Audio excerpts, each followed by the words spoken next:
The following presentation was recorded live for the 18th Annual Convention of CALLERLAB. We take you live to the Aladdin Hotel in Las Vegas, Nevada, where our session is just getting underway.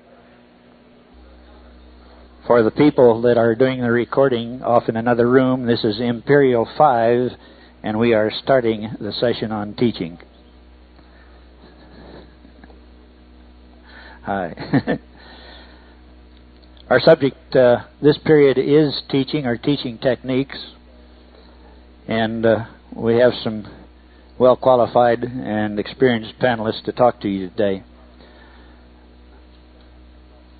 I think teaching is, if not the most important thing we can talk about, certainly one of the most important things. Everything we do in square dancing starts with teaching. From the moment we get people off the street that know nothing whatsoever about square dancing, and we have to not only teach them various movements and so forth, we have to teach them a complete new language. I don't know if you've ever thought about that, but if you don't believe it, go out on the street someplace and walk up to somebody and say "Alaman left" and see what kind of reaction you get. So people come to us and they learn customs and courtesies and background and history and dress and how to do square through and a whole new language. That is a terrific responsibility for the teacher. It's an awesome responsibility when you think about it. So I always feel that this subject is an extremely important one. Today, to bring you their ideas and philosophy, some demonstrations on teaching. On my far left, we have Mr. Mike Degmetich. Sure, let's hear it for Mike.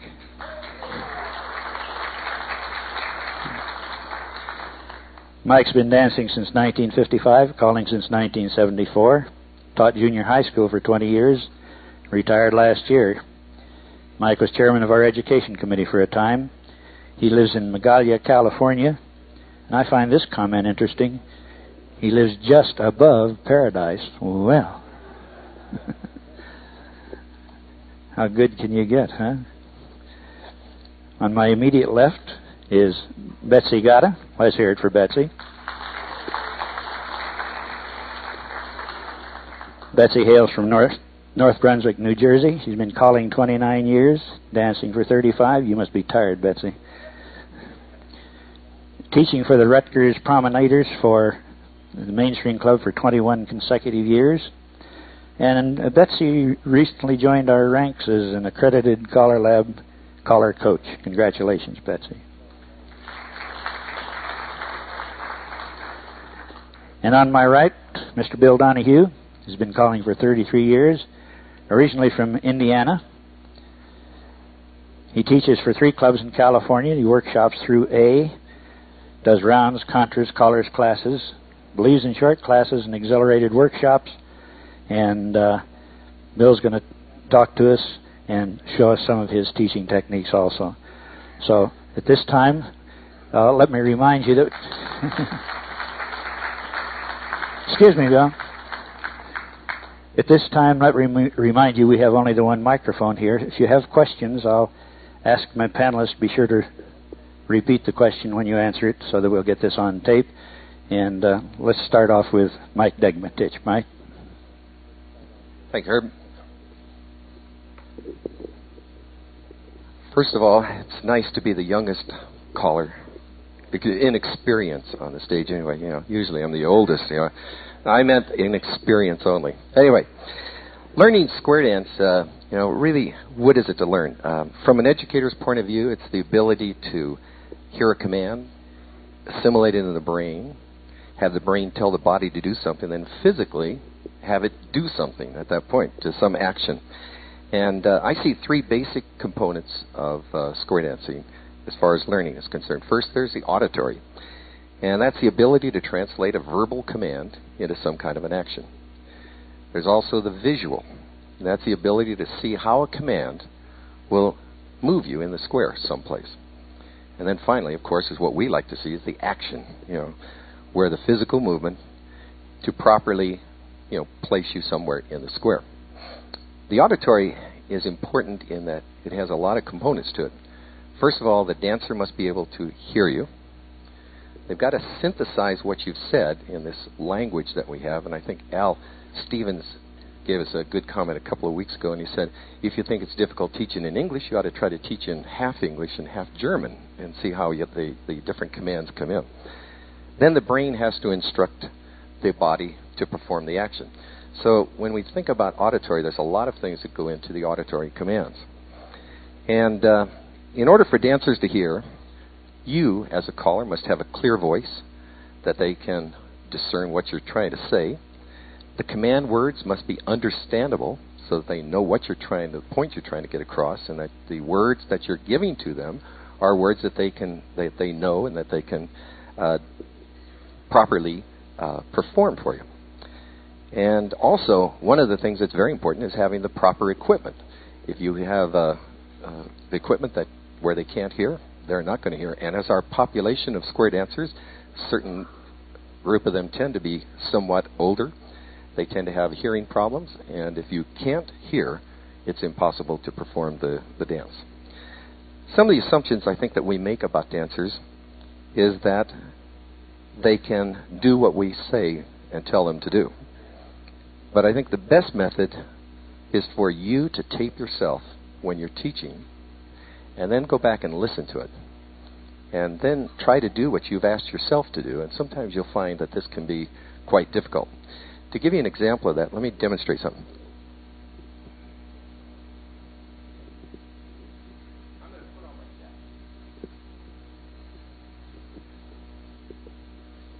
That certainly didn't seem to be too difficult, really, right? Mr. Frank Lane is going to help me out right now. Frank, would you come up here and stand right here, please?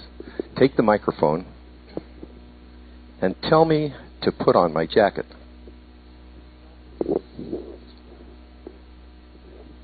Mike, would you put on your jacket, please?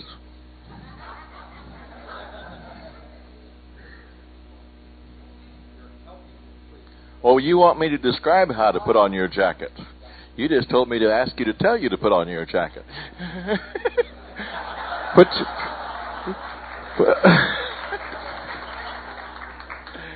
All righty, you're holding your jacket in your left hand. Turn it. Oh. That's a handicap. Okay, you have your jacket in your left hand. Take the jacket across to the right side of your body. If you can figure out which is the right sleeve, place your right hand in the top of the right sleeve, not the end, up in the upper jacket part. Push it down into that sleeve. If your hand comes out the other end, you probably did it successfully.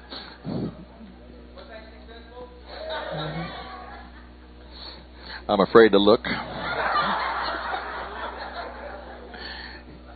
Now, letting go with the left hand, the jacket will swing behind you. If you can reach over and kind of look and see where the jacket is, and get your left hand in the upper part of the arm hole in the jacket, inside of the jacket, and raise and push the left arm into that jacket at the same time. I don't know how to tell you to move that jacket up your body, but you have to get it up over your shoulder. I'm afraid to look at the results. I got that's not bad.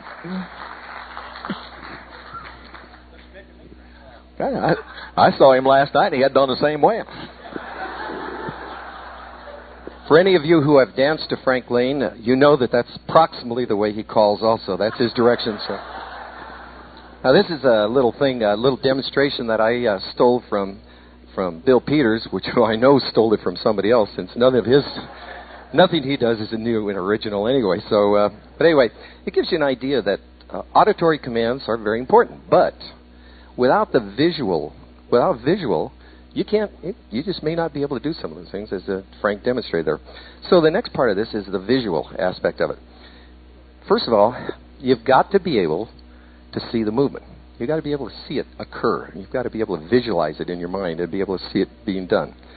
One of the best ways, I think, is to observe a demonstration square. If you have 4 dancers or 4 couples that can demonstrate the move, that's much easier. Then people can say, oh, I see, I'll go from here to there, and it's a much easier operation for them to see it.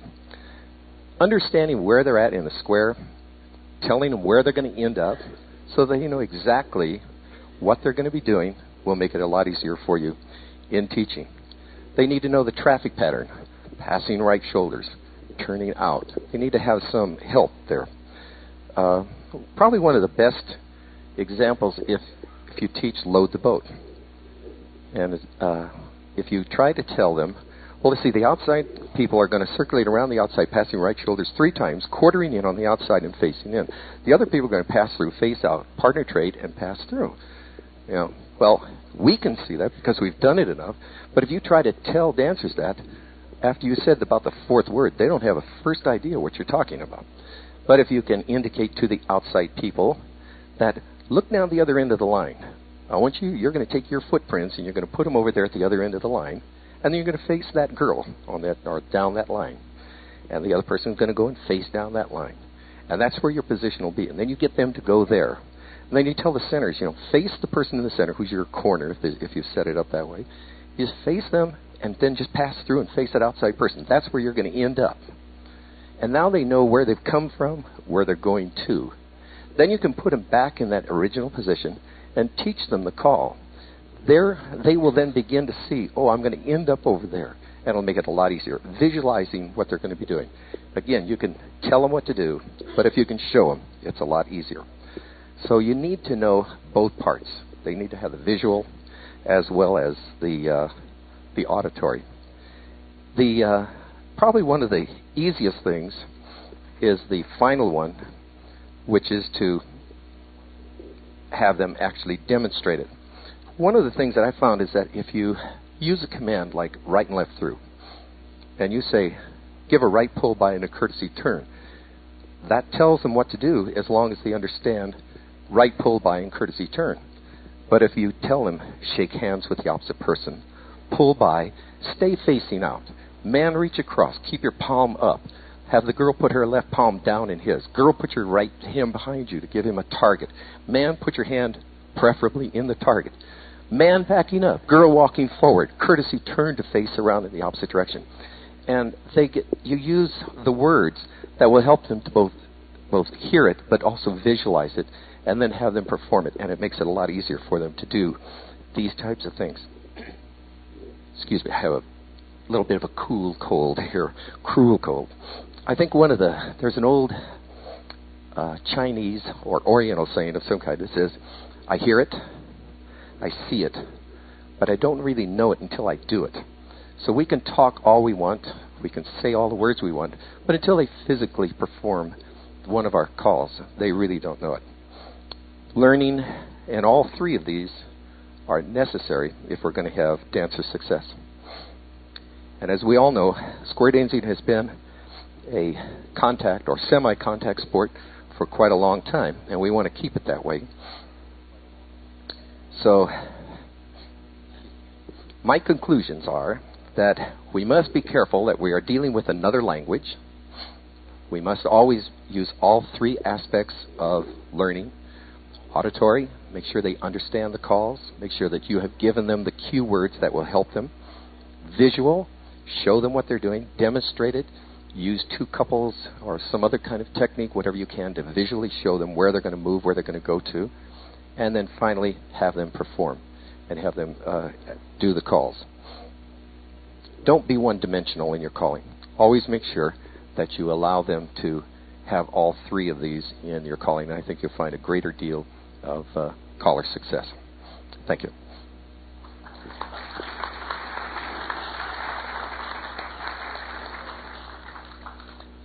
All righty. Thank you very much, Mike.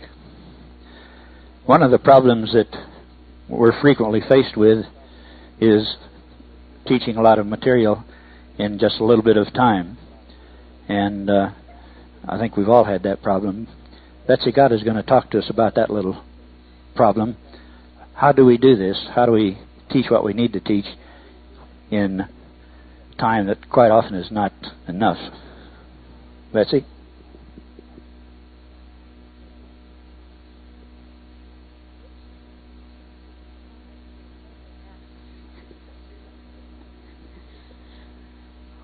Okay, thank you, Herb. A lot of times it seems like we are constrained by the club, so that even though we know that we would like several more weeks of teaching time, we don't have it. The club isn't given it. The hall isn't available. All of these things put pressure on us. We need to teach the dancers in a way that will enable them to achieve success, despite the fact that we cannot give them as much as we would like. So we need to address this. Now, Herb said it, and Mike said it, that we're teaching a language. It is a foreign language. I mean, Herb said Alaman left. But let's use a word like that we have has meaning in English, coordinate. If you went out to the street and said coordinate to your average person, they have an association for that, but it's not the one that we as square dancers have. So even though it sounds like the English word, you're speaking another language. In order to teach this language, like any language teacher, you need a lot of repetition. You have to make the association in the brain between the word and the action, between the word and the meaning. So you use reminder words, catchphrases. In order to make associations, you relate what you're teaching to the people. Use an anecdote. For example, if you're teaching something like a cloverleaf, lots of us drive on highways, and we've all made the exit where you make a left turn by going off the highway to the right, looping around, going underneath the overpass, and coming up on the highway below, going left. But you went to the right. And you can teach this and remind people of what they already know in real life. So you use an anecdote or an expression. I work with a younger group, and I've periodically told them to drive on their Harley Davidsons around the highway and underneath, and they get the association, even when they don't drive motorcycles. Okay, now we have a whole, besides the language, we have a whole social structure in square dancing. There are accepted norms that we assume as dancers that new dancers have no idea that these things exist. So you need to talk to new dancers of our accepted ideas. You tell them that, for example, it's considered impolite to run past one group of people hoping for a couple to fill another square. You know, you tell them about the accepted norms. You don't just necessarily pass out a handout with the 10 Commandments of square dancing. You discuss it. Now, how can you do this in the time that you have? Use your breaks. Socialize. Everybody's talked about callers relating to dancers. Well, socialize in the breaks. Come up to the crowd, find out what they're talking about. You know, relate to them. Don't just jump in and start lecturing, but relate to what they're doing. Gesundheit. And look for where people are discussing. If you find it, if you've set up your next record and you look around the room, if you see a group of people who are still pretty much standing where their square was, talking loudly and gesticulating, go over and find out what the discussion is about, because it's probably about who did what wrong in the last square. And I have an anecdote about that, which I use to relax everybody's tension about who made the mistake. And that is, most of us, unfortunately, have been in an auto accident at one point of time or another. Either driver or passenger or whatever. Now, if you were the driver in this accident, and the guy ran the red light, and he smashed into your car, and he was totally wrong, did you ever convince him of this? No. So therefore, don't bother worrying about convincing the people of what they did wrong in the square. Forget about it and go on. If it continues, the caller should be able to recognize this and take care of the person and give them help without you involving each other. Usually if you tell people about this, they chuckle and they relax, because they're so afraid that the caller will think they made the mistake. If somebody has a question, bring it to the whole group. A lot of times people will come up to you in the break and say, well, I'm not quite sure about such and such. If one person asks, then probably several others were thinking the same thing and were afraid to ask. I just had this terrible thought. It's kind of like cockroaches. If you see one, there's a whole bunch more somewhere else. Not that I'm saying that our dancers are like cockroaches, please.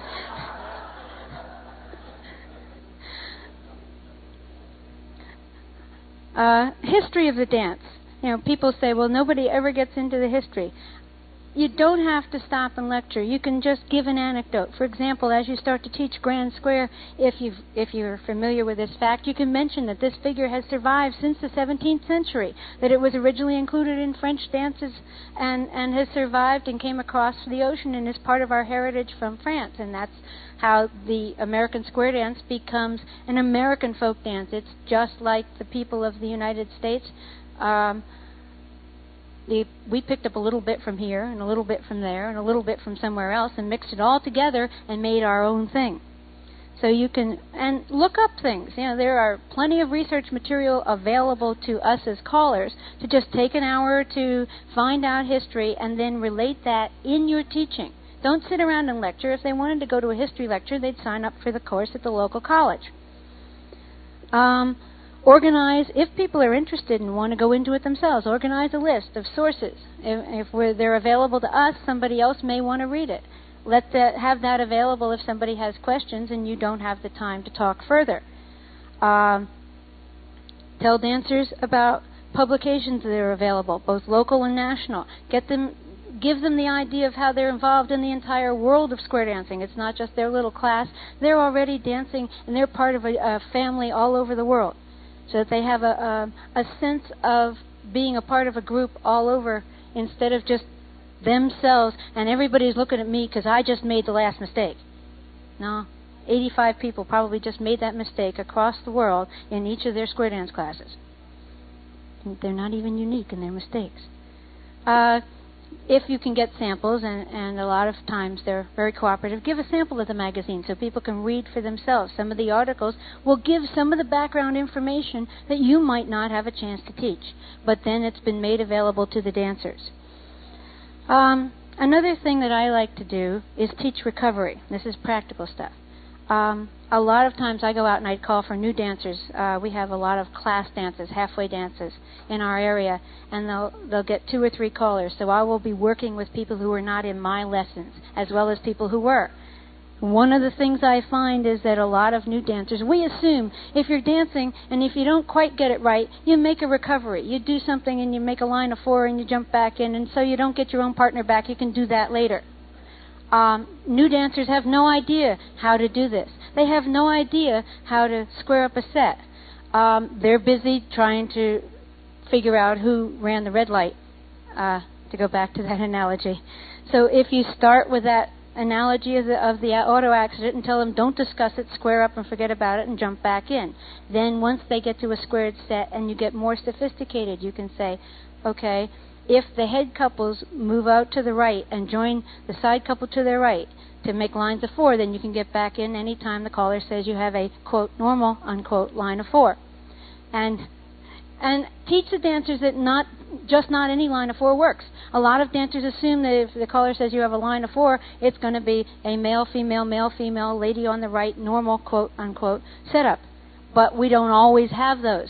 So teach the dancers to look for the cue of the, quote, normal, unquote, line of 4, so that they can make a recovery and continue dancing. Demonstrate. Again, like Mike said, demonstrate how to square up. Demonstrate how to slide over and make the line of 4. Show the dancers where they should be expected to go if they're going to just jump back in and make the recovery. If a group keeps trying, even though they may not come out perfectly, if they just keep dancing, give them feedback as to positive, how positive that is. So they didn't get their original partner back. They kept moving. They kept dancing. It didn't hurt their good time, really. They had a good time anyway, and they can get their own partner back later on. Hopefully nobody will be jealous. Each man got a woman, or everybody got a partner, no problem. Give hints to the dancers to make a comparable formation or arrangement. So if you're calling and you're expecting an ocean wave with the ladies in the middle, say, you have an ocean wave with the ladies in the middle. This will teach the dancers as they are going through lessons to listen for hints. So many times people are afraid. They're so afraid of making mistakes that as soon as they don't know something, they freeze. And you can give every single cue word that you used to teach the move. They won't hear it anymore. Little earplugs popped out of nowhere and went into their ears, and their feet grew roots through the soles of their shoes, through the linoleum, through the concrete, and they are there, like a tree. So teach the people to listen for the cue words so they can make the recovery or continue dancing. Keep the classes relaxed.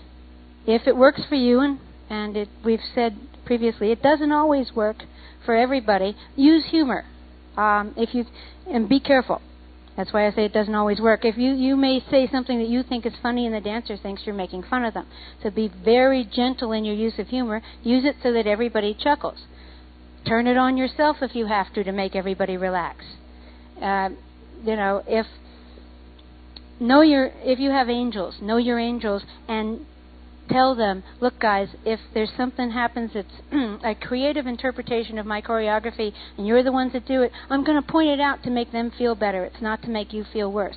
Say this privately. They should be ready, and later on go on and give them a pat on the back and say, I appreciate you cooperating when I picked on you, so that you have made the new dancers aware that not everybody's perfect. New dancers are just very, very tense about their own mistakes. They cannot accept their own mistakes. You have to teach them to accept the fact that they are imperfect. And the more intelligent they are, or the more powerful they are in their private life, the less they can accept not getting the square dance move the very first time around. If you have the man who's the president of the bank, he's not going to want to know that he turned the wrong way. He's not going to want to know it because he thinks he's president of the bank. He should be able to pick this up right away. And he has forgotten the fact that we are all imperfect. He's afraid it'll ruin his status as president or something. So teach people to accept their own mistakes. If you see, and I reserve the right to do this in any class I teach, if you see partners who normally dance together are getting tense, they have a vested interest in looking good for their significant other. If I'm dancing with my husband, I don't want him to think I'm a dummy. I want him to think I'm right. So if they start fighting over who made the mistake, just take an angel couple and split the couple up until they're fighting. Say, I'm going to preserve your relationship here. You won't fight with these people because they're more strangers, and you don't fight as easily with strangers as you do with your own friends or relatives or significant other people. Mix the dancers around to spread the frustration of dancing with a slower dancer. If the same people always dance with the person who's having trouble, nobody in that square will get the figure. And pretty soon, you won't lose one couple, you'll lose the entire square that got stuck with these people all the time because they've fallen behind. They can't now dance the calls because they were always standing. Keep the tips short so that if it's been a frustrating experience, they can smile and get out of there. I use singing calls all the time in lessons, except for what I call the review tip, when they're on their feet for 15 minutes or more, reviewing the calls that were new in the previous week, because they'll be too tired. But any other time I use singing calls to relax them. And I finally learned, after 15 years or so, as good an idea as you think it is to use the figure that you just taught in the singing call to reinforce it, it isn't a good idea. Because they haven't really learned it yet. That figure belongs in the singing call next week or another week or two down the line. And the things that belong in the singing call this week are the ones that were new 2 or 3 weeks ago. So they are comfortable and can dance a singing call. It's a dancing experience. Don't be afraid to back off if the dancers are not moving. Everybody's had the night of the full moon dance where, forget they couldn't tell left from right. They couldn't tell up from down anymore. It just was a full moon or something or other. In that case, try and back off. Let them dance. If you have to teach something, if there's a schedule that you just know you have to teach something, change what you're going to teach. I know we have a recommended teaching order, but it says recommended. That means that we can, if we have a viable reason, we can change it. So teach an easier call, so they've got something new, but they're not totally frustrated. Thank you very much.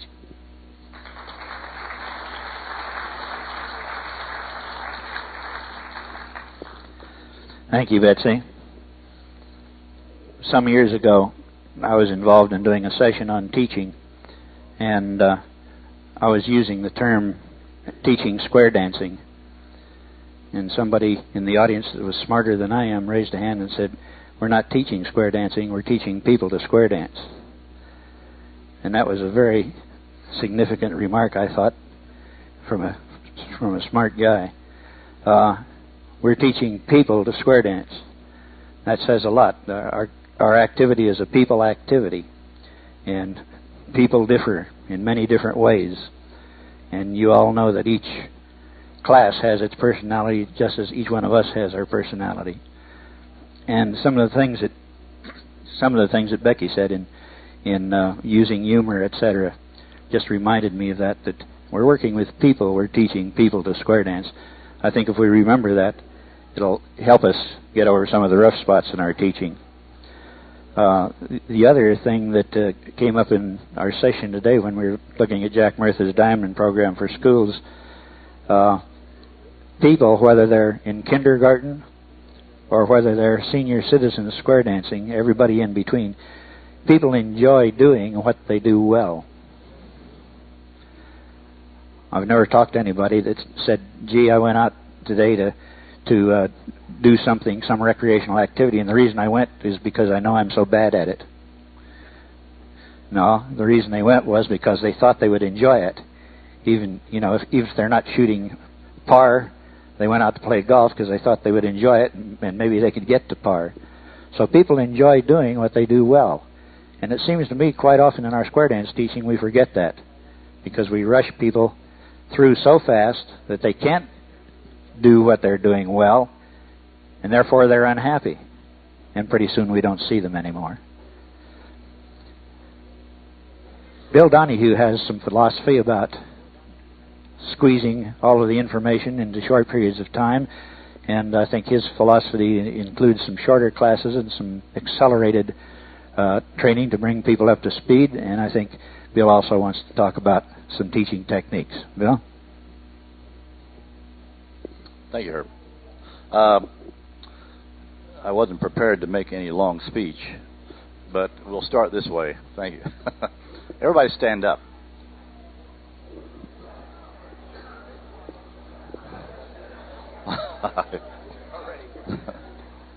My philosophy is not that, but you understand that I communicated to you, and you did exactly as I said. Everybody turn and face the north wall. Oh, wait a minute. Let me rephrase that. Everybody turn a quarter to your right and face the nearest wall. Communication. So basically, turn back and face the head of the class. Okay, you all sit down. Very good.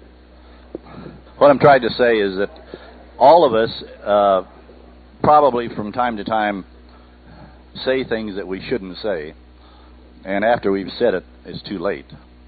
So what we want to do is try to do as best as we can to say the right thing as simply as possible to make people understand it.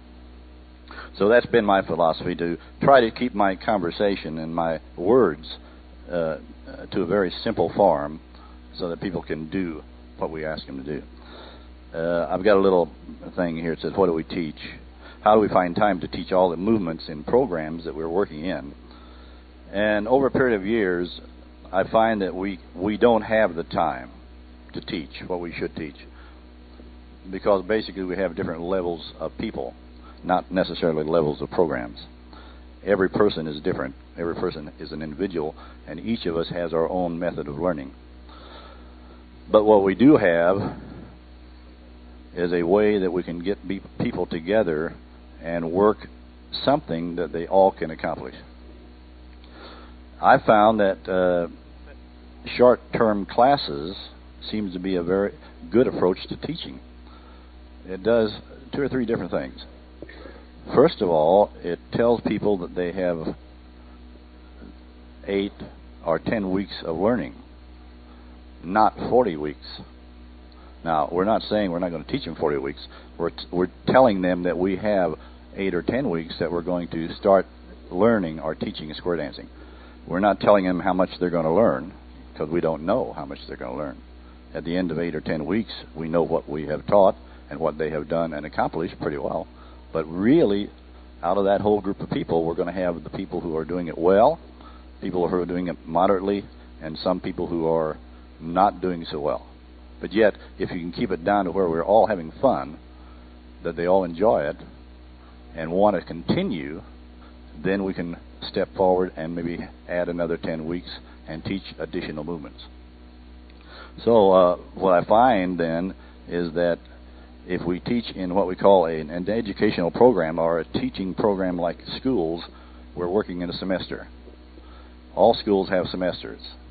We as a caller group should consider teaching in semesters.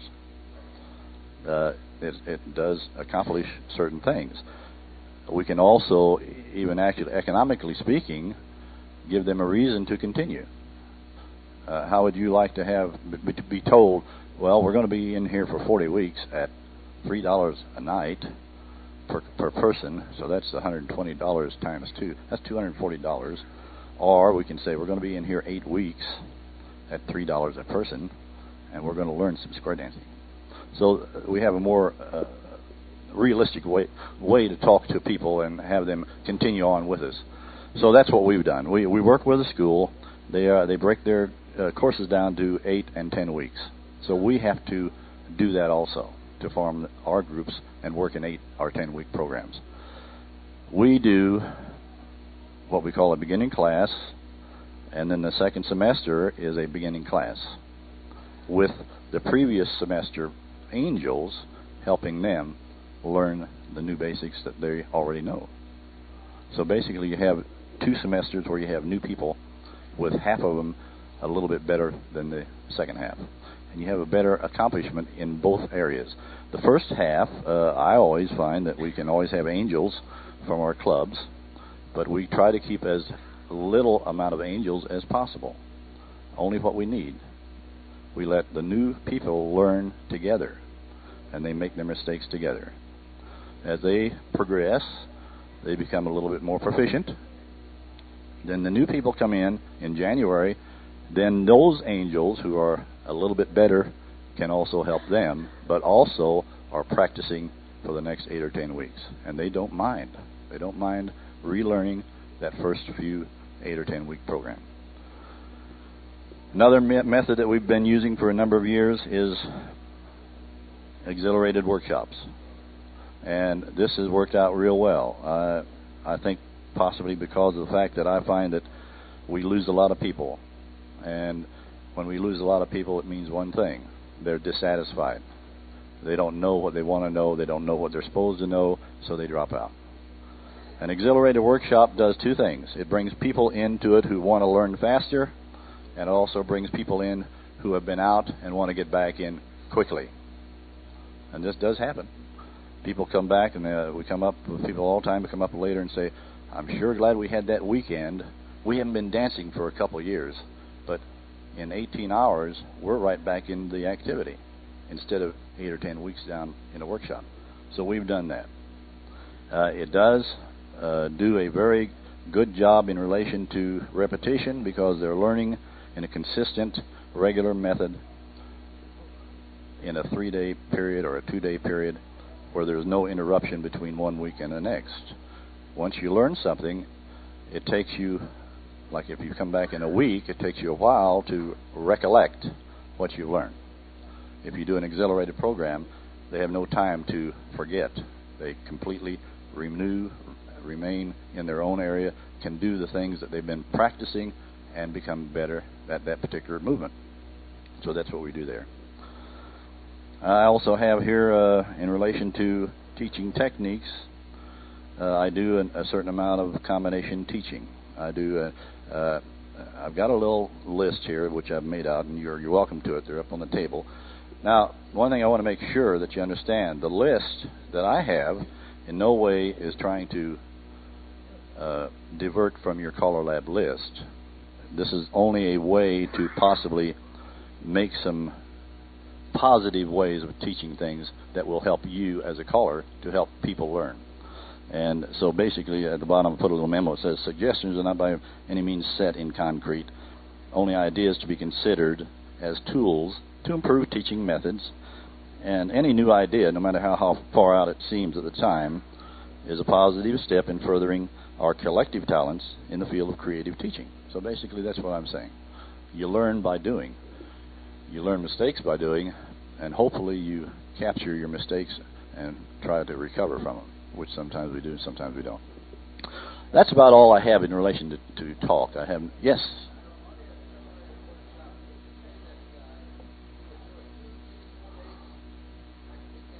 Right. Yes. No, this is a short-term course, and it's basically for people who are what I call the progressive dancer. They're fast learners, or the brush-up, the guy who comes in because he's been out. He doesn't want to go into a 10-week course of workshop. Yes, yes. Yeah, I don't even know if I spelled it right. Anyway, it does work, but it takes a lot of practice in relation to your own personal feeling. You have to be able to consider the fact that there will be problems. You will have problems, but overall, it works pretty well. And what I find, it gets a lot of people back into the activity that were not there, that would not be back in the activity because of the time factor that a lot of them don't have. It's really amazing when you think about it. In one weekend, like a Friday night, Saturday, and a Sunday, you have people who are back in the activity immediately, like that, because they're ready to go out, and they will go out. They've sort of got back into their own little positive feeling of dancing. They've got the confidence back that they need, and that's really what it amounts to: confidence in dancing, more so than accomplishments in perfection. I'm not stressing perfection. I'm stressing accomplishment and that. Yes.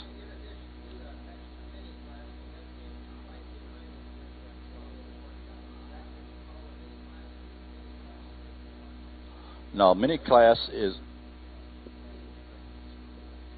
Oh, okay. Okay, the question was...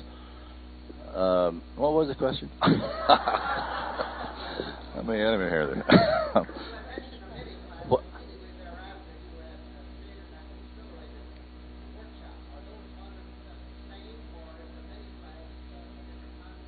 Now, the question is the mini class part of an exhilarated workshop which follows, or is it a separate individual type class? Is that correct as far as what you mean?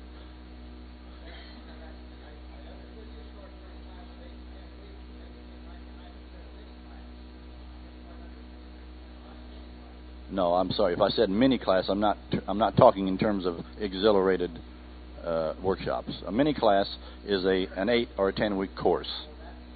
Yeah. Yes. A mini class, as you're calling it, is a semester, is what I'm talking about, as a small class, a short-term class.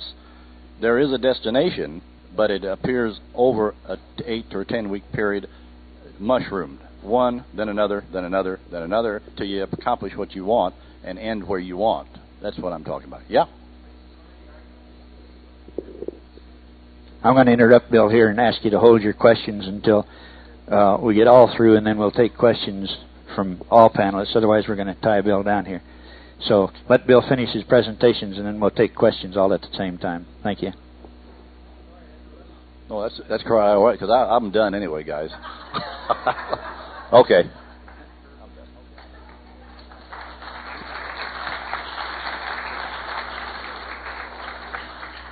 All right. Thank you, Bill. Your comments about the forgetting curve or the learning curve are interesting. There have been many studies done on that, and really the way most of us teach square dance classes is not a very efficient way, because we teach people something and we turn them loose for a week, and during that week 10,000 different things can interfere with their square dance knowledge. Kid wrecked the car and had a fight with the wife, and the job's not going well. All those things come in during that week, so what they learned on class night, the learning curve just drops off like this. Some areas they're fortunate enough they can teach 2 classes a week, in which case that learning curve is much shallower. And that's one of the things Bill was talking about. There's some interesting studies done on that learning curve and on forgetting. And all of those studies indicate that we're not very efficient in what we do, and we're kind of trapped into a schedule that we've been following for years, and maybe we need some innovative thinking on taking advantage of shorter periods of forgetting, such as Bill indicated. Alrighty, Mike said he wanted to ride coattail on something here. Well, this is not a rebuttal or anything, but I know that I run an exhilarating class, and I'm sure all of us run an exhilarating class. But anyway, one of the things that I failed to mention, and that I think is so important, and as a school teacher, I did this religiously. As a square dance caller, I do it religiously. I plan a program that can visually show your dancers how to perform some of the commands that we have. And if you have those available, use them. It's like a demo square that you have everything right there. Even your dancers can take it home, play it over on the TV. They may be the ones that need that extra visualization. That's another way of helping them to work. I also learned a long time ago that I never call new dancers beginners. I never call them new dancers. I just call them dancers. Because at the very beginning, they're dancing. They're part of the dance program. And I think we mistakenly identify them and place them in a category which we should not do. They should be called dancers from the beginning. Finally, I think one of the hardest jobs I ever had to do was my wife, who was teaching 4th grade and was using the Diamond program, which is the Basic 8. Told me, she said, I want you to come over and do this program. We're going to have the kids and their parents, and we want to do a little, but we want to have a live caller instead of jack on those records. And so I said, sure. What are the calls? And she said, well, you have the Basic 8, the first 8 calls. I said, the what? The first 8 calls on the program. One of the things we tend to do is we tend to be one-dimensional when we teach something. We teach swing through, boys run, bend the line. And one of the things that the Diamond program begins to force you to do is to look at your choreography, look at the various ways that you can do a particular call. And the Diamond program really starts to expand your ability to do that. So if you haven't looked at that program, you might take another look at it. It's a very, very effective program, I think. Thank you, Mike. Some of you are wondering what the Diamond program is. It's a program that's been developed by Jack Murtha to introduce square dancing into the schools, primarily from the kindergarten level on up. And it starts from the point where you teach people right and left. Surprisingly, a number of people do not know their right from their left. Well, maybe not surprisingly, but that's where the program starts. It's a very basic program, and then it works on up into a Diamond. That's a pre-Diamond program, and then they have a Diamond program and a double Diamond program, so that you work first with just the circle left and right, and which is right and which is left sort of thing, progress to the point where you're using 8 basics, and then the double Diamond gets into a 20 basic program.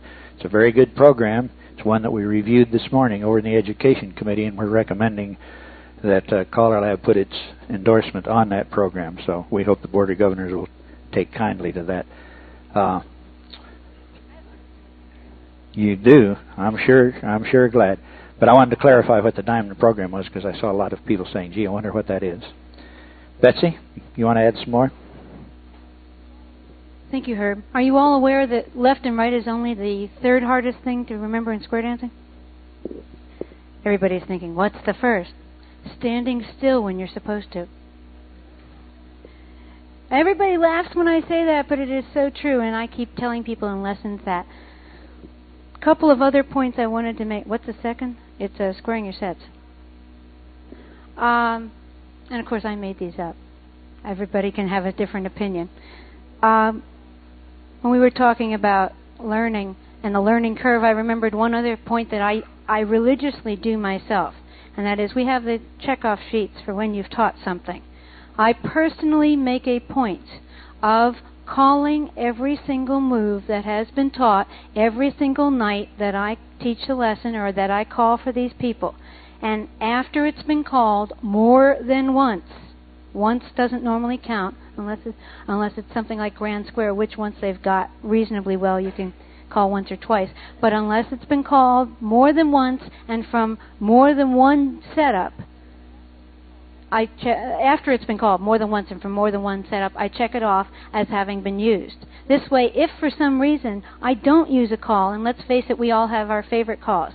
If I don't use a call, I know I've got to highlight it the next week and make sure the dancers have experience in it again.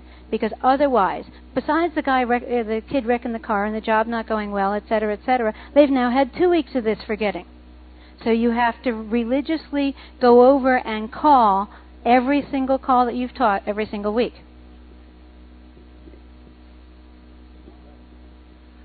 All righty. Any more second thoughts? All right, let's take a little minute now and field your questions. Please direct your questions to one of the panelists, and we'll move from there. Yes.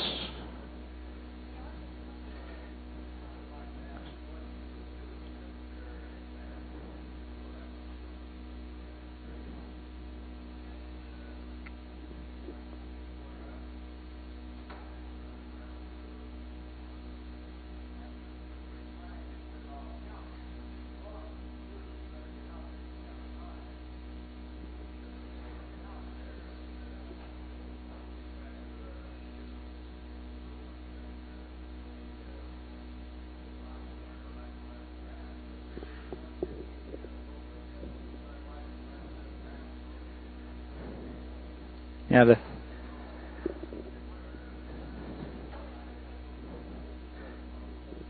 basic question is, what if you're asked into a school to teach some 6th graders to dance, and there is a total lack of discipline? The teacher forces them to get onto the floor, and after they get on the floor, they raise Cain, and you're trying to teach in this situation. Mike? Speaking from an ex-teacher's point of view, first of all, I don't think I would ever go into the school for the first time without their regular teachers there with them for them to handle the discipline to begin with. That would be my first step, so that they know that there is going to be some. They can't just be running around. Second thing I've always found is, as a teacher again, is that there's that pregnant moment of silence. That as long as you give them a little bit of time, you tell them what you want them to do, you give them a little time, they'll usually do it. If you continually tell them, they're not going to listen to you. Give them a little time, but I would never go into a classroom setting or a school without the teachers being present to begin with. Then I don't mind after that.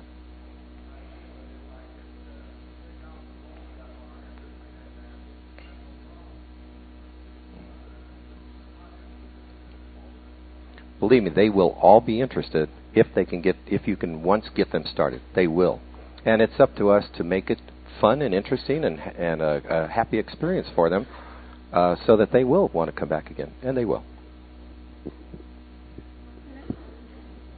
I want to address this also. Working with any group, I wouldn't have a rigid pattern that I was locked into.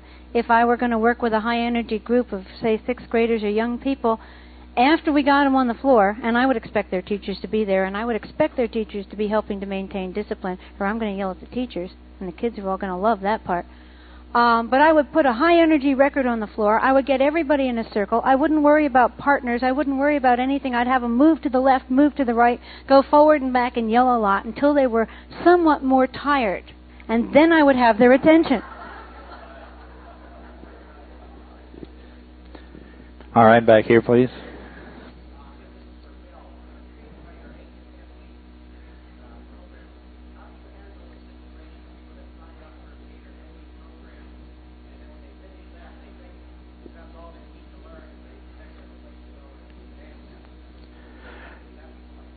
For Bill Donahue, the gentleman's intrigued by your 8 to 10 week program. How do you handle people that do that program and then feel that they're accomplished dancers and move on? We tell them offhand, right off of the bat, this is not a finished course. It's an 8 to 10 week course, and it gives them a certain amount of basics depending on how many are in the group, how far we can go. They are under that understanding that they are just beginning to learn. We've put it up front that there is a lot of basic movements in square dancing that would take them up to 2 years to learn. They know this. But we also tell them that in 8 to 10 weeks, they can be very good dancers with what they know. and can also help other people learn with them the following 8 or 10 weeks. Over here.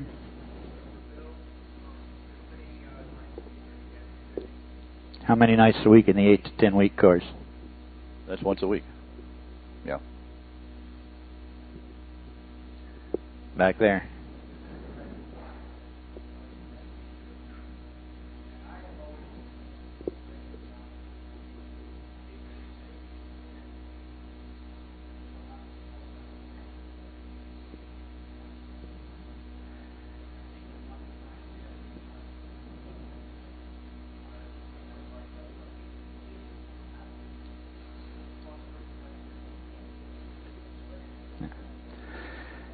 Gentleman has reservations about people teaching square dancing in schools who themselves are not square dancers or square dance callers or teachers. What about that? In the past, the only avenue for a teacher to teach was to get some basic training and then use records where they didn't actually do the teaching, but they allowed the records to do the teaching themselves. And I think that has been a not as good a program as could be done. I'm hoping that if the Diamond program is developed by Jack Murtha does go, and that we can then begin to accredit both callers and teachers to teach that program, so that if you went through a class program and then you may be then shown that you have a certificate, you now know how to teach the Diamond program to kindergarten and first graders. And believe me, it's not the same as teaching it to 21-year-olds. But I do think you have your question is valid in that not all teachers can teach square dancing to their kids. But I think the records that have been used in the past were efficient to at least do the job, but they're not as good, I think, as this new program.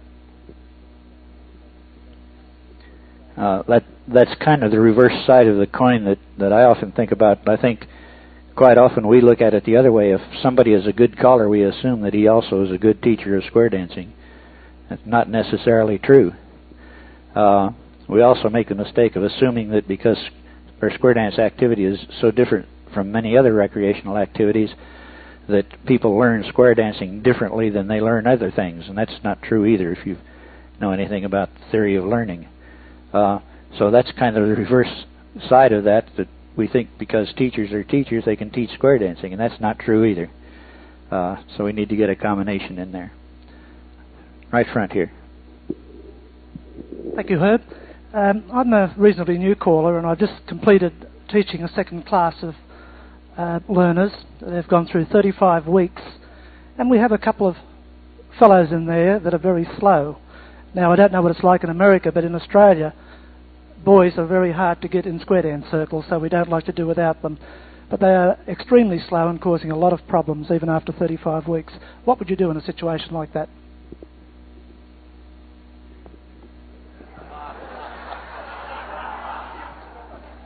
Thanks a lot. There is always that problem. We always have slow learners, and we always have fast learners. We try to get the fast learners with the slow learners and do the best you can. There's no direct answer to that. They can learn, but then between tips, you take them to the side and practice more with them and get somebody with them that has got the commitment to help them along and give them more time, because what we're talking about is time. The more you do, the better you become. That's really the philosophy of square dancing. The more you do it, the better you become at it. So it takes everybody a certain length of time, depending on their own abilities. That's the only answer I could give you.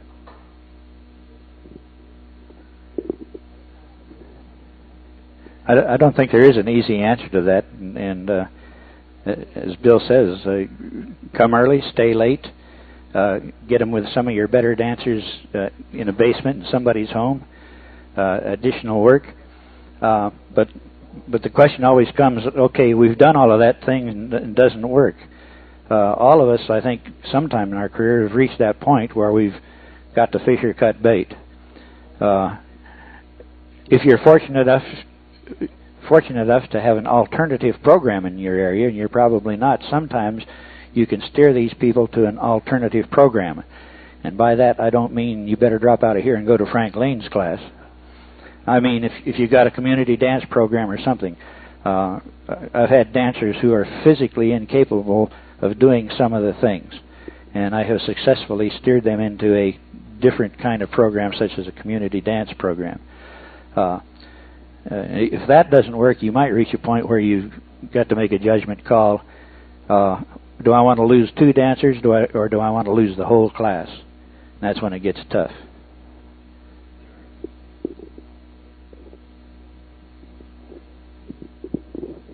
I can only tell you that I have one technique that has worked for me all these years, and that is I always feel that I'm the caller on stage, and my best helper is my wife. And when I have that kind of a situation occur,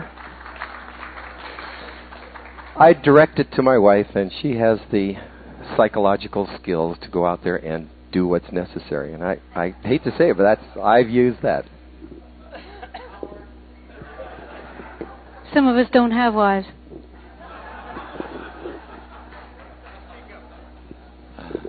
The only answer I'm going to also give on that would be there comes a time in a caller's life when he does have to make a decision.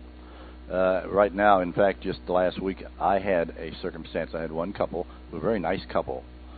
They've been with us 2 semesters.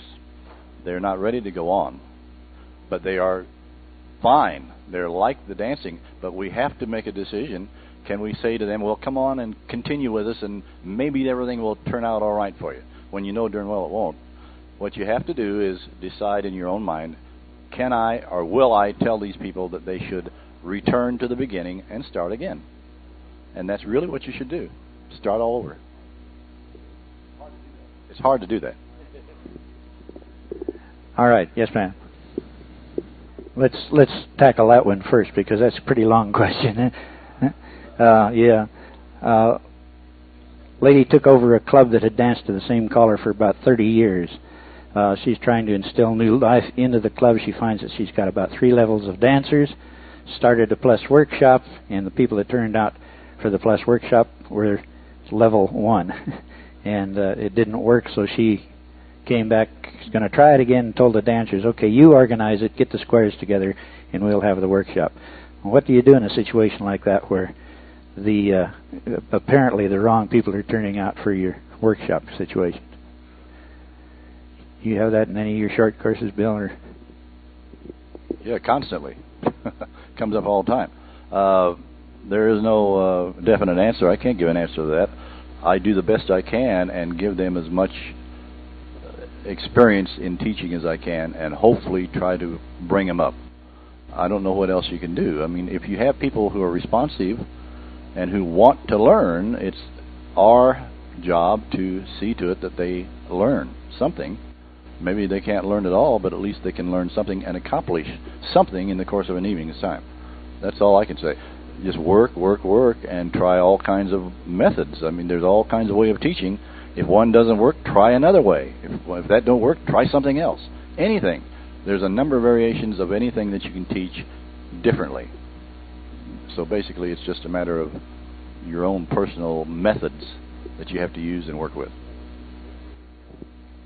The other thing you could do is decide what kind of class or program you want to run and establish some prerequisites. You've got to trade that off with, are you going to make people unhappy by shutting some of them out?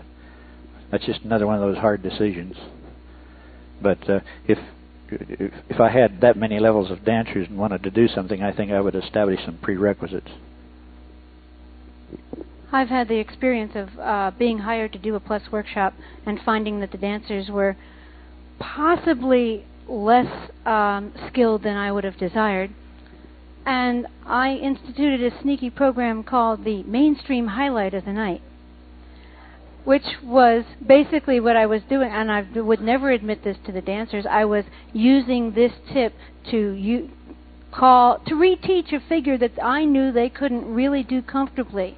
By calling it a highlight, what I was telling everybody was, well, we're going to look at this from a few different ways. I mean, not everybody, but a lot of people are afraid of, quote, all position dancing, and some people have given dancing by definition or all position dancing a poor name. So you don't say any of those words. You say, we're going to highlight this and just look at it from a little variety.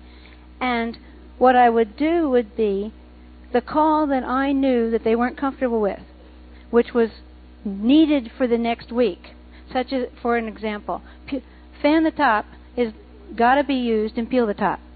But if I know the dancers are not comfortable with fan the top, I cannot teach peel the top until I have highlighted fan the top. And we highlight fan the top by looking at it from several different ways. We never tell them they're going to reteach it. But if I do that the week before I teach the peel the top, I have hopefully set them up for success. No guarantees, but it's one technique. To follow up on what Betsy's saying, I think we make a mistake of not expanding the dancers' knowledge within any level, basic, mainstream, or plus. And if we could expand them in some of these calls, they're less likely to need more plus. And I'm not saying that they shouldn't be able to dance with the plus, but we need to expand them.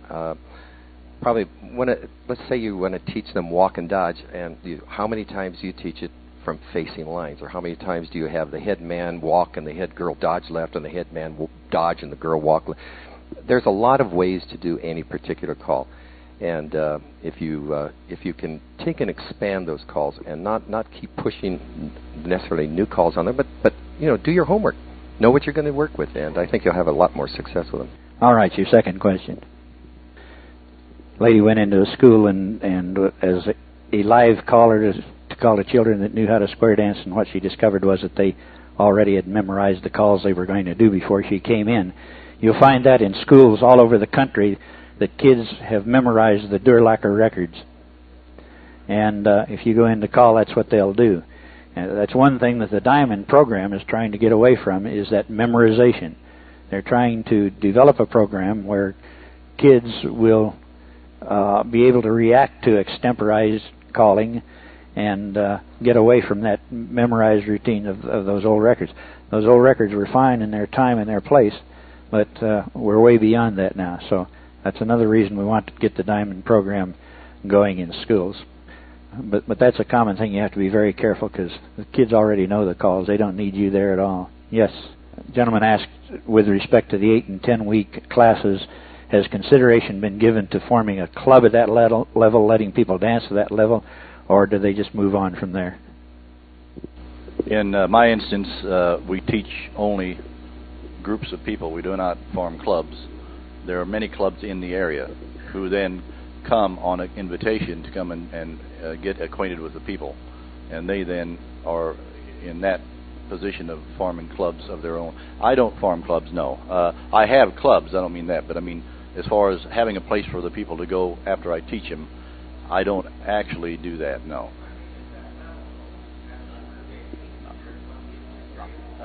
Yes, but I also have a particular night of the week that I do expand, and have a particular night that I use as a place where they can dance if they want to come at that level and dance for a while. But it's progressive also.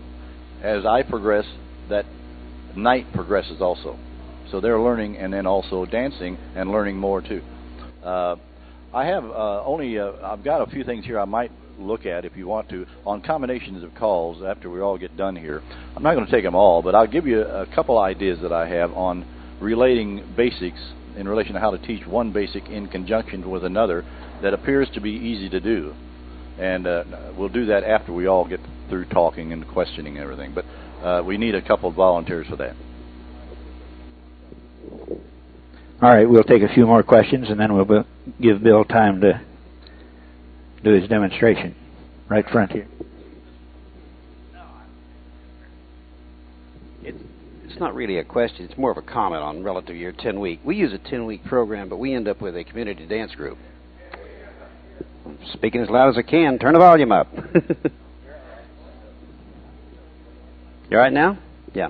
I was just saying we also use a 10-week program, teaching program, but we end up with putting the people out in the community dance program from that point as clubs, and it's quite popular. If the people don't want to expand, they just stay there. You know, we're in the Missouri area, central Missouri. How many of you have looked at the community dance program? Do you know what it is? It's a mighty good program. It's an excellent program. It's not a program to prepare people for mainstream and plus dancing. It's an entity in itself. If you haven't looked at it, take a look at it. There are copies of the program out at the CALLERLAB office there, and they're inexpensive, and I think you'll find them very interesting. I'm going to ask Frank Lane and then the lady back there next.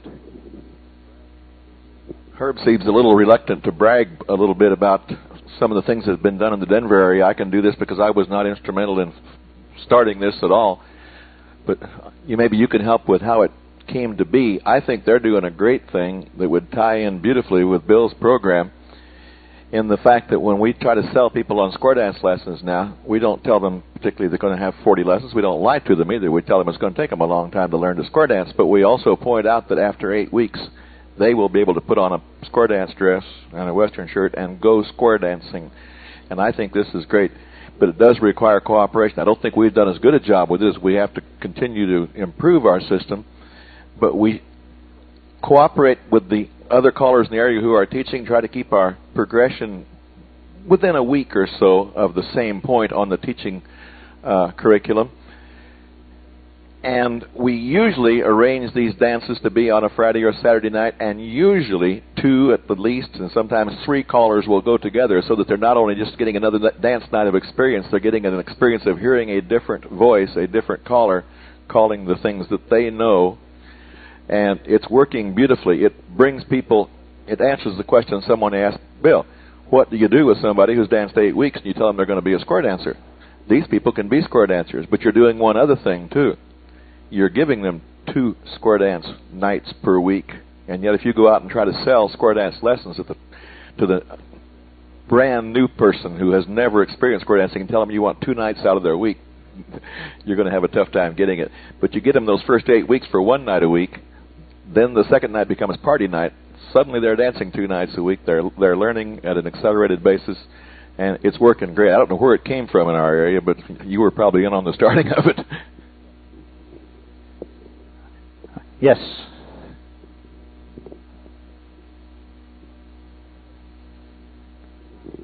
Didn't think my voice would carry from back there. What do you do about angels who are too helpful? My situation is I call for a singles club where most of the newer dancers are ladies and most of the angels are men, and the newer dancers are being distracted by getting all these helpful comments from all the angels, and they're not listening to me, and that kind of thing. I have a quick answer, which once again has humor in it. I just tell the angels, look, your club is paying me lots of money, even if it's not true. They're paying me some sort of money to do this job, so why don't you let me do the job, because I don't want to pay you. Again, I go back to old Bill Peters used to say that you'll learn a lot of things off the bathroom wall, but I'd prefer if you learn it from me. And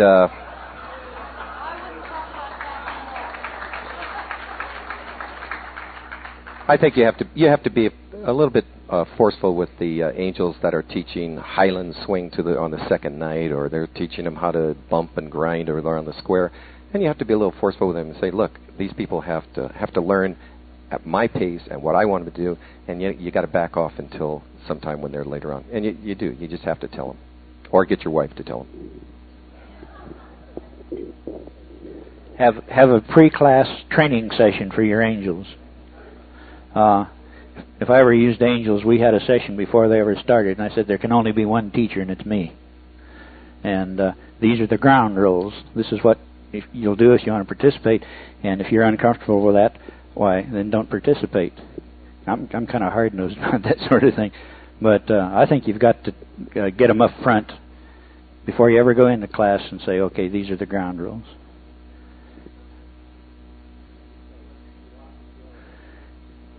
So you're asking Bill, he said that he used as few angels as possible, just those that he needed. And you want to know why that philosophy?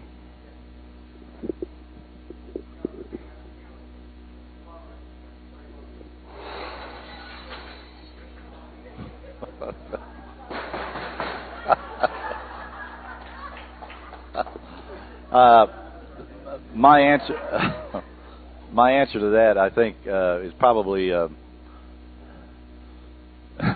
Yeah, what is my answer? Sorry, you'll have to really fast. That noise started to disturb me. The reason I use a minimal amount of angels is because people will learn by their own mistakes, not by somebody else's mistakes who try to push them into something. Because they learn. If they don't learn correctly, and if they don't learn what they feel inside, they cannot be what I call in a position to learn something with somebody pushing them through them. So I try to keep away from as many angels. Also, the fact is that angels have a tendency to try to help too much, and they do become a little bit overbearing because they're enthusiastic, and it's not because they don't want to do it and want to help you, but they forget sometimes.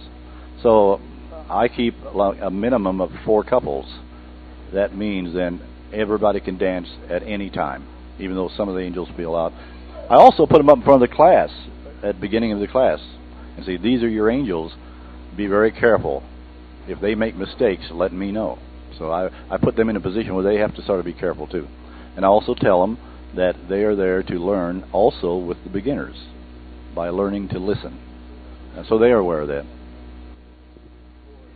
Yeah, angels have a tendency to dance for the students rather than with the students.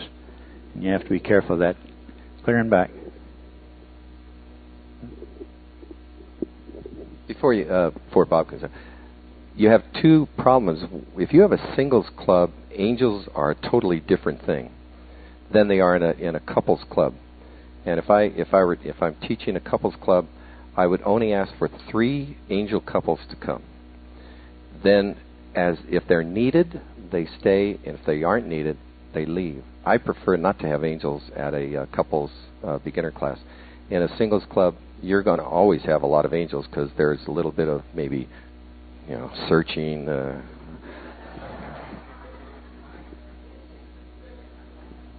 Fishing. Herb, I'm Bob Johnston, Anaheim, California. I would like to share something with some people that I think one of the biggest problems we have is that we are not club callers in Southern California, but we are teachers for clubs. They sponsor these classes. About this time every year, when you're trying to push to get them through in an 8 or 9 month course and make plus dancers out of them, which is difficult and almost impossible, but we try. We have helpers, of course, that come in from the clubs. And some of these clubs dance once a month. Some of the people dance once a month. Some of them miss a dance, so they don't dance once every 2 months. And I find a real problem that the helpers are a hindrance at that point, because I spend more time trying to teach a helper how to do a turn through or a slide through and end up facing the correct direction. So I'm proposing to these guys that I think helpers, as many as want to come in from a club, it encourages the club to take an interest in the class, and it also encourages them to know these people and integrate them into the program once they do graduate. But by the same token, if they don't come to these classes regularly, our curriculum seems to get ahead of these so-called regular dancers quite rapidly. Now, my proposition to the clubs is this. We will allow all of your club members who have their little badges that they paid for to be club helpers during the beginner class, provided that they are regular in attendance. If they attend regularly, then they get a free pass through the Plus workshop. If they attend regularly, and by that I mean that they must attend at least 3 out of 4 lessons per month. And the same thing goes when they get into club helpers in the Plus workshop. If they do not attend that regularly, then I say they pay like anybody else. It affects the progress of the class. It bothers my nerves terribly, and it also affects my income. So this is just a suggestion I'm going to try to work out with those guys, and I think it should be employed if you're in a similar situation. Thanks. We only have a few minutes left, and so I'm not going to take any more questions right now. If you can corner some of these guys afterwards, it'll be fine. But Bill wants to just talk about teaching some combination things. Because very quickly, you guys over here have volunteered to make a square right up here. Quick. Thank you very much. That's the way to go. Need one more couple over there. Very quickly. Come on, guys. We need one more. Need two more. Need another one. One more couple. Very quickly. Come on. Good. There they come. Thank you very much. Okay. I won't go into any detail, except I'll just pick one out here and just give you an idea of what we do. Slide-throughs and square-throughs I teach together, simply because they both have the same action. Pass and turn. Pass and turn. It's one with hands, one without. So I start out with one, like head couples, step to the middle, pass the one you're looking at, turn and face your partner. And I explain to them what they've done. You notice, girls, that you passed your man and turned to your left a quarter. Men, you passed the girl and turned to your right a quarter. Everybody, pass through and turn and face the one beside you. You also did the same thing there. Men passed and turned right, girls passed and turned left. Let's do it again. Pass and turn. So you notice I'm deleting the explanation now, even though I've did it 3 times. All I have to say, now pass and turn again. Now you're home. You've done 4 slide-throughs. It's a no-hand movement. Okay, now let's try that. Let's do, once more, let's do a slide-through. Let's pass and turn a quarter. Girls left, men right. Let's do it again. Pass and turn a quarter. Men to the right, girls to the left. Pass and turn a quarter. Men to the right, girls to the left. You notice you ended up beside the one that you were facing. Now this time I want you to pass through and don't turn. Passing right shoulders, of course. And they've already known the right shoulder traffic, so I mean there's something already. So now we have done something else. All right, now I want everybody to get into this. Everybody pass somebody you're looking at, turn and face the one beside you. Everybody pass and turn and face the one beside you. Now you notice you're all doing the same thing. The girls are passing and turning left, the men are passing and turning right. Pass and turn and face the one beside you. Now you notice you have a line of 4. Even though maybe at this point they didn't even know what a line of 4 was. But this can be done very quickly, and they've now done a slide through, and they've also done a square through without hands, even though we haven't told them that. All right, now everybody do a half sachet and square your sets at home. So we got them back. Okay, yeah, okay. Right. Anyway, that was pretty good. We have one. Where's the other man at? What happened to him? Oh, there he is. Okay. All right. Okay. Sometimes the callers forget what he's doing too. See. Okay. So what we've done there is we've passed and given them a direction on a slide through, and also we've told them how to do a square through, even though we haven't put a name to it. Now I'm going to say, and I'm going to eliminate the whole thing. I'm going to say, okay, heads, I want you to do this. I want you to pass and turn, pass and turn, pass and turn, and pass through. Go. Pass and turn in, pass, turn in, pass, turn in, pass, but don't turn. And you're looking at your corner. Okay, face back into the center. Now I'm going to do the same thing, guys and gals, but this time we're going to use handshakes. So head couples, and I could be repeating this with the sides too before I go in. I'm just eliminating this. But okay, head couples, we're going to do the same thing, but we're going to touch hands as we do it. Starting with your right hand. Touch your right hand, pass, and turn in. Touch your left hand, pass, and turn in. Touch your right hand, pass, and turn in. Touch your left hand, pass, and don't turn. Aren't they good learners? They really are, aren't they? So that way, we taught a square through and a slide through. Everybody with the right hand, pull by, pass, and turn in. With the left hand, pull by, pass, and turn in. With the right hand, pull by, pass, and turn in. With the left hand, pull by, don't turn, just walk straight ahead. Now, we haven't given the explanation of a square through, that is a men to the right, girls to the left, on the last hand, pass, but don't turn. But that can come to you later. Okay, that's enough. Thank you very much, guys.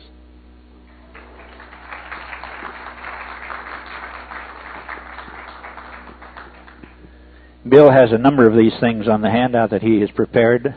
That handout is on the front table here, and you are welcome to come up and take a copy. Help yourself. We're out of time. We thank you very much for coming. A nice hand again for Mike Degmetich, Betsy Gotta, Bill Donahue. Thank you all. Have a good convention.